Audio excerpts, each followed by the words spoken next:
What's up, guys? Welcome to your 39th Android tutorial for the new Boston. What we're going to do in this tutorial is basically set up a new class. As you can see, I've already done it for the most part. And what we're going to do is call this class Camera. And again, what I want you guys to do is go into your menu class, change one of those string variables to our class name Camera, and then also set it up in the manifest. Now, I've basically set up sorry, I'm cleaning up some stuff that I was just practicing. I make sure I got this application set up right for the most part.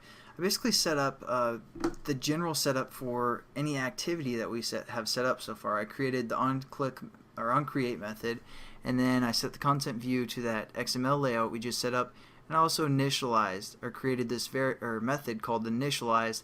That's where I set up all my references, and I also set up my on-click listeners. Now, as you can see, I said this, so we need to implement and create an on-click method for the most part. I just wanted to show you guys that because you guys might have some trouble setting that up.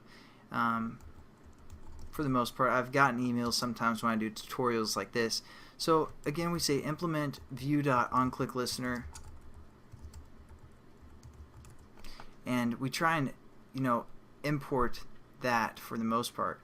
And it's giving us an error and we can't do anything. We're like, what's going on? What I like to do is just basically type out view for the most part, and then let's see if we can import it like that. Yeah, just hover over it after you type view within your actual class. Then you just hit import view, delete this here, and then it's pretty much good to go. If not, it'll just ask you to change this to on-click listener and delete the view sometimes, but hopefully that's good to go. I just want to show you guys that that's how you get rid of that error for the most part. And now we can say add unimplemented methods, and I just copied and pasted because I set up basically a switch that would take in, well, I need to change it now, take in the view that was pressed, get the ID, and determine whether it is the set wallpaper button or again the take the picture button. So basically same kind of setup we've done already, but now what we're going to do is we're going to basically get our application to take a picture and return some data. So what we want to do is we're going to kind of use the same process that we did for our, I forgot what we made for our email application. So we're going to open an intent, and we're going to set the intent equal to basically the camera application. So we're going to say we're going to define our intent up above our classes so we can use it in multiple methods. So we're going to say intent I is what we're going to call this intent, and then within the take picture switch in case that you guys will set up, just hit I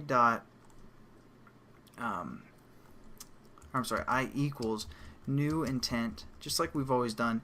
And basically the camera application is in our manifest. We don't see it, but it has an action name. So we're going to refer to the action name of the camera by going android.provider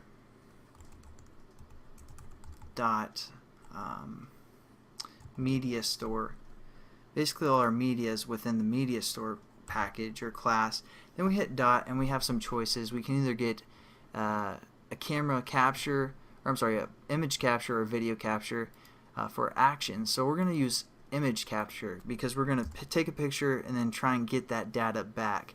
So now what we need to do is basically start our intent. So we're going to say start activity, but we want it to return some data to us. For the most part, we want to get the picture that was taken. So instead of just saying start activity, we're going to say start activity for result. And this is an actual method. I didn't make this one up. It kind of looks like something I make up. But we're going to start an activity for a result. And then within the brackets, what we're going to do is we're going to set up our intent. And then we're going to hit a comma and basically set up a variable that we're going to collect that's going to collect the data. And it's going to be an integer type variable. So we're going to say camera data is what we're going to call this variable. And we're going to set this up. Since we don't have a variable yet called camera data, we're going to again set this up above our classes. So we're going to say int for integer and camera data, and we're actually going to set this equal to 0, and you guys also need to say final static, which will basically mean it's going to stay. I mean, don't worry about that, again, that's for Java for the moment, but basically we set up an integer variable that's equal to 0, and then we're going to start an activity for the result and pass in an intent, which will be opening our camera activity, and then we're going to get some data back from the most part. I'll show you guys how to get that data back in the next tutorial. Hope you guys watch and enjoy. So have a good one, and see you then.